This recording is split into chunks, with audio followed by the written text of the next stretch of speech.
እንዴት ይመጣል ቢባል እኛ ከወላጆቻችን የወረስነው። አሁን በባለፈው አንድ ሴት እኛ ጋር መታ ነበር። ለምሳሌ እኔ እናቴ ትሰድበኝ ነበረ። አሁን ደግሞ እኔ በጣም አቃተኝ፣ ልጄን በጣም ሰድባታለሁ፣ ማቆም እፈልጋለሁ ግን ማቆም አልቻልኩም ብላ ድንገት አዳምጠሻት ከነበረ መልካምዬ፣ ባለፈው አርብ እዚህ ነበረች እሷ እና ጥያቄዎች እየጠየቀች ነበረ። አዎ እና እነዚህ ነገሮች ናቸው እንግዲህ እየተከተሉን የሚመጡት። አሁን ለምሳሌ መምታት ላይ በጣም ብዙ ሰው አሁን እዚህ ቤት ውስጥ ስንወያይ ልጆቻችንን ሳንመታቸው ማስተካከል እንችላለን ሲባል እንዴት እኔ ተመትቼ ነው ያደኩት ካልመታው በስተቀረ በፍጹም ልጅ አይስተካከልም የሚል ሰው አለ።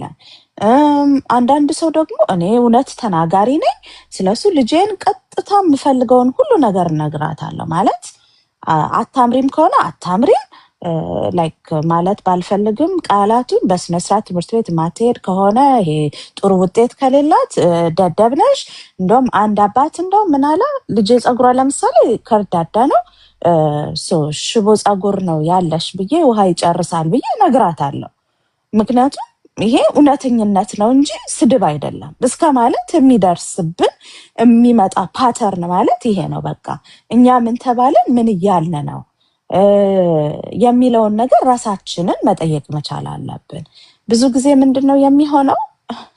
እንቀበለዋለን፣ በቃ ይሄ ትክክል ነው እንለዋለን። ለምን? ባላንስ የለንም። በምንም መዝ ነው ትክክልን አናቅም። ትክክል የምንለው ቤተሰቦቻችን የሰጡን ያኔ ወላጆቻችን በቃ እኔ ወላጆችን መውቀስ ላይ አይደለም ያለሁት፣ ያላቸው ነው ለኛ የሰጡት። በሱ በጣም አመሰግናለሁ፣ አከብራለሁ። ግን ደግሞ ትክክል ነገር ካልሰጡን ያወረሱን ትክክል አይደለም ማለት ነው። እኛ ደግሞ አሁን ዛሬ በጣም ብዙ ሚዲያ ባለበት፣ በጣም ብዙ መጽሐፎች በተጻፉበት፣ በጣም ብዙ ስልጠናዎች ባሉበት ዓለም ውስጥ ነው ያለ ነው። አዌርነስ በጣም ብዙ የተሰራበት ታይም ነው። አሁን ራሳችንን ስለማወቅ ምን እንደሆንን እንድናቅ አይምሯችን ላይ የተጻፈውን እንዴት ማጥፋት እንደምንችል እንዴት አዲስ መጻፍ እንደምንችል በጣም ብዙ ነገር የተደረገበት ዘመን ላይ ሆነ ነው የድሮውን ነው የምንፈልገው እንላለን ማለት ነው። አንድ ታሪክ አለ ሁልጊዜ የማነሳው። እናት ባልና ሚስት ቁጭ ብለው ሁልጊዜ አሳ ስትሰራ አናትና ጭራውን ታወጣዋለች ሚስቱ። እሱ ደግሞ ቤቱ የለመደው አናቱንም ጭራውንም አብስለው ይሰጡት ነበረ። ለምንድን ነው የምታወጪው ሲላት እናቴ እንደሱ ታረግ ነበር አለ። እና እናትየውን ሲያገኛቸው ጠየቋቸው፣ ለምንድን ነው የአሳ ጭራና አናቱ የምታወጡት አላቸው። ይህን እናት ታረግ ስለነበር አሉ። አያትየው እንትን ነበሩ፣ በህይወት ነበሩ። ሲጠይቃቸው እስከዛሬ ያወጡታል? የዛኔ እኮ ትንሽዬ ነበረች ምንድን መጥበሻዬ፣ አሁን ናት መጥበሻ ትላልቅ እያለላቸው ለምን ያወጡታል አሉ። እንጠይቃለን ወይ እንጠይቃለን ወይስ እኛ ልክ እንደመጣለን እንደ ድሮ በቃ ይሄ ትክክል ነው ብለን እንሄዳለን? እሱ ነው ፓተርን ማለት። ምን ሆኛለሁኝ? ለምን እሳደባለሁ? ለምን ሰው ጠላለሁ? ለምን ሰው ነቅፋለሁ? ጥሩ ነገር ሲሰጠኝ ለምን አመስጋኝ አልሆንኩም? ጠዋት ተነስቼ ለምን ኤነርጂ የለኝም? ጠዋት ስነሳ በምስጋና ለምን አልተነሳውም? ሁሉ ነገር ለምን ይከብደኛል? አሁን ለሚነገረው ነገር እሰማለሁ። ጆሮዬ ክፍት ነው፣ ልቦናዬ ክፍት ነው፣ አይኖቼ ክፍት ናቸው። ምንድን ነው ብለን ራሳችንን መጠየቅ መቻል አለብን። ይሄንን ነው ዛሬን እንኖራለን ወይ ማለት። ይሄ ነው ፓተርናችንን መስበር ማለት። ማለትም የመጣብንን ወደ ልጆቻችን ከማስተላለፋችን በፊት እኛ ትክክሉን ተምረን ልጆቻችንን ወደ ትክክል መምራት። ዘንዬ ወደ አንቺ ልምጣ። ራሳችንን የምንዋሸው ነገር ምን ይመስልሻል ዘንዬ? አይኖ ስፖንታኒየስ ጥያቄ ነው። ብዙ እኮ ሊሆን ይችላል። እሱማ ግን እንደነገርኩት ነው። በቃ ማለት ደህና አይደለንም ግን ደህና ነን የምንለው ነገር ይመስለኛል፣ እንደኔ ማለት ነው። ቅድምን ብዬሻለሁ አይደለ? በቃ ብዙ ጊዜ ስለ ችግሮች ልታወሪ ስትፈልጊ ቶሎ አሁን እኛ ያው በወላጆች ዙሪያ እንሰራለን አይደለ?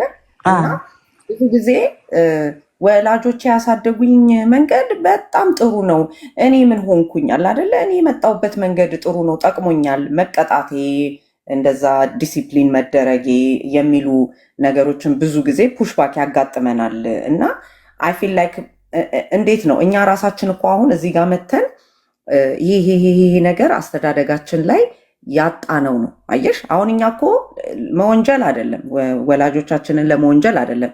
እነሱ በቻሉበት መልኩ ያኔ በነበራቸው አቅምና ያኔ ሶሻል ሚዲያ የለም፣ እንደዚህ መጽሐፎች እንደ ልብ አይገኙም። እነሱ በሚያውቁት መንገድ አሳድገውናል አይደለ? ግን ዛሬ ላይ ግን ሆነ ይኸው እንደዚህ አይነት መድረኮች አሉ፣ ፖድካስቶች አሉ፣ ሶሻል ሚዲያው ላይ ብዙ ማቴሪያል አለ፣ መጽሐፎች ተጽፈዋል። ስለዚህ ያንን ካገኘን በኋላ እኛ ደግሞ እንደዚህ ተነጋግረን ያሉብንን ችግሮች ተማምነን አይደንቲፋይ አድርገን ማለት ነው ተማምነን ከዛ በኋላ ደግሞ ወደ ለውጥ መሄድ ስንችል፣ ብዙ ጊዜ ግን የማየው ነገር ምንድን ነው? በቃ አትንኩ፣ ይሄ የሚነካ አይደለም። በቃ የእናትና የአባት ጉዳይ፣ የአሳዳጊዎች ጉዳይ፣ መስዋዕትነት ከፍለው ነው ያሳደጉን፣ ያ በቂ ነው። ከዛ በተረፈ ያለውን ነገር ምንም ነገራቸውን ልንነካ አይገባም ይላሉ። እኔ ደግሞ ምን ከሚሉት ውስጥ ነኝ መሰለሽ? ሁለት ነገር እውነት ሊሆን ይችላል። ወላጆቻችን ልክ ነው፣ በጣም መስዋዕትነት ከፍለው አሳድገውናል፣ የቻሉትን ሰጥተውናል፣ በሚያውቁት መጠን አድርገዋል። ግን በዚህ ሳይድ ደግሞ ያጎደሉት ግን ነገር ደግሞ አለ። ያ ማለት ዛሬ እኛም ደግሞ እንደ ወላጅ ይሄኛው ጄኔሬሽንም ደግሞ እንዲህም እንኳን እየሞከርን የምንሳሳተው ነገር እኮ አለ። በቃ በሆነ ወይ ልጆቻችንን የምናጎልባቸው ነገር አለ። እርግጠኛ ነኝ ነገ መተው እኮ ይሄ ነገር አላደረጋችሁልንም ማለታቸው አይቀርም። ለምን? እኛ ሰው ነና፣ ፍጹም ስላልሆነ በቃ ፍጹም ስላልሆነ እናጠፋለን። ግን ምንድን ነው የእኛ የተሻለ ልናደርግ የምንችለው ነገር ብዬ የምለው ጥፋታችንን አምነን ይቅርታ መጠየቅ፣ ከዛ ደግሞ ያንን